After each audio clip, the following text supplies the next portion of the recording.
resposta que nós demos, senador, foi prática, e não uma resposta retórica. É o Estado que nós temos dedicado muita atenção. E o governador do Rio de Janeiro, que é do PL, tem reconhecido isso publicamente.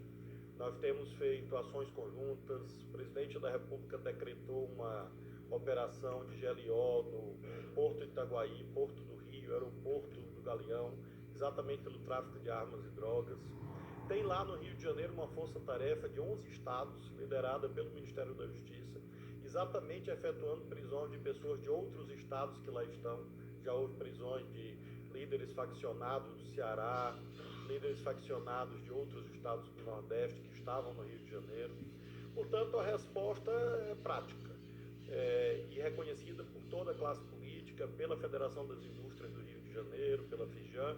Claro que, como o senhor aludiu, é um quadro muito complexo que vem de décadas, mas nós acreditamos que esses esforços partilhados nossos com o governo do Estado do Rio, com a Prefeitura do Rio, pelo prefeito Eduardo Paes, é possível sim melhorar a triste situação, dramática situação que o Rio de Janeiro enfrenta há alguns anos, algumas décadas, eu diria. E eu, claro que tenho muita solidariedade, não posso, doravante, se for aprovado no Senado, liderar nenhum trabalho desse tipo, mas sempre solidário, como temos feito na prática agora, com a presença da Polícia Federal, operações integradas, GIS, apreensões recorde de armas, a apreensão de armas da Baixada Fluminense, mais de 1.000 armas, quase 2.000 armas foram apreendidas numa só operação. Houve uma operação na Barra da Tijuca, bairro que o senhor conhece bem, 47 fuzis, lá na casa de um suposto empresário que tinha uma suposta fábrica de móveis, que na verdade era uma mera fachada para montar armas. Então tem muitos exemplos positivos dessa ação firme em relação ao Rio de Janeiro.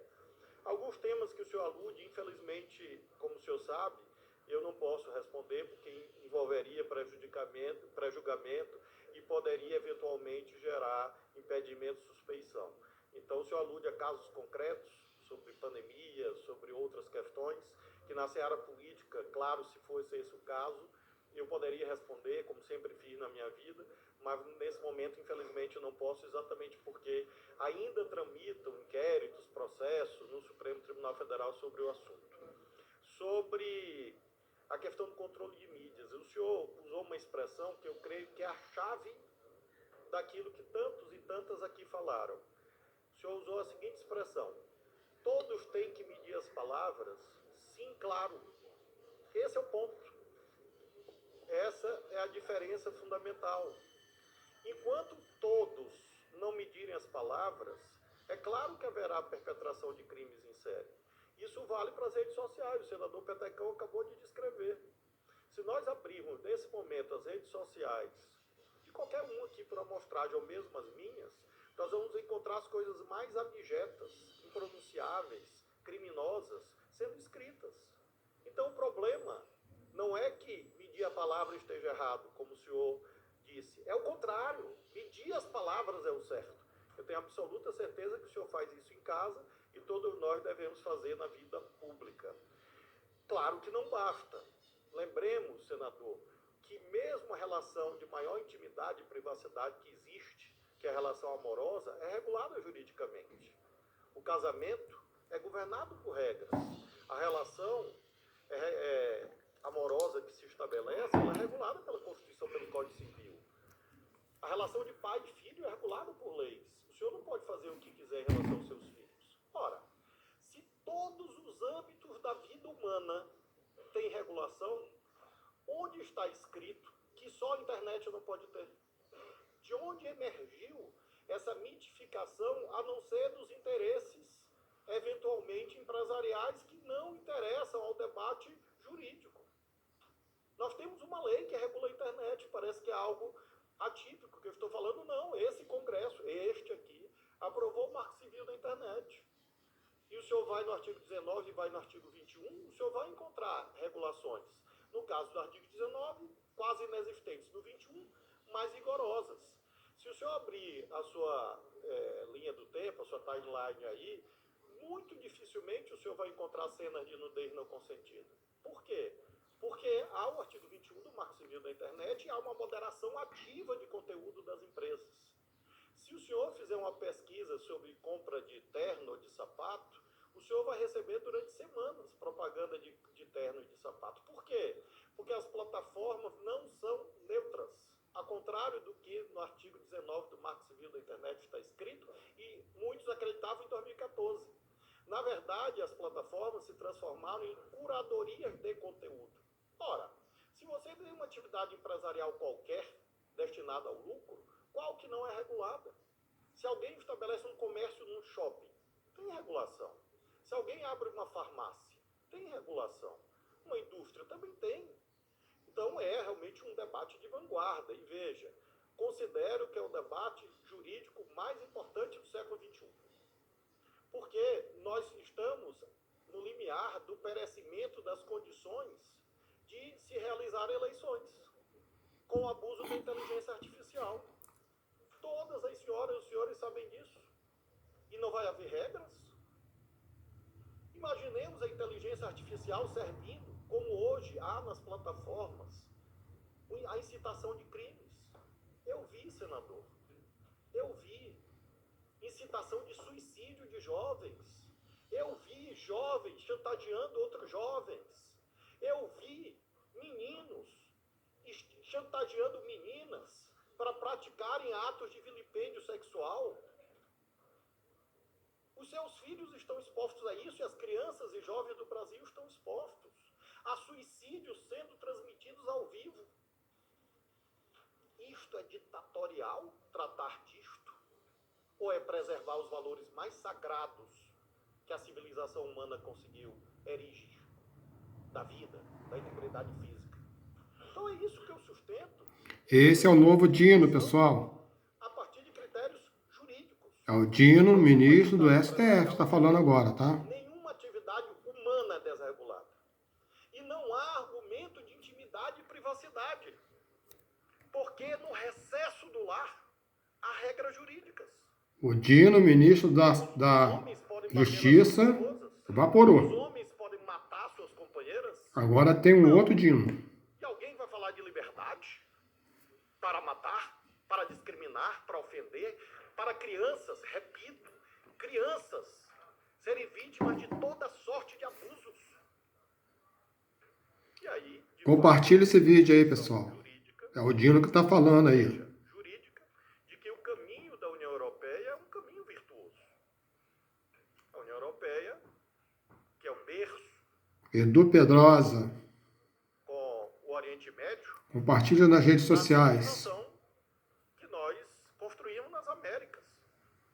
Então a União Europeia oferece o caminho de regulação. O professor Gonê, versado nesses temas.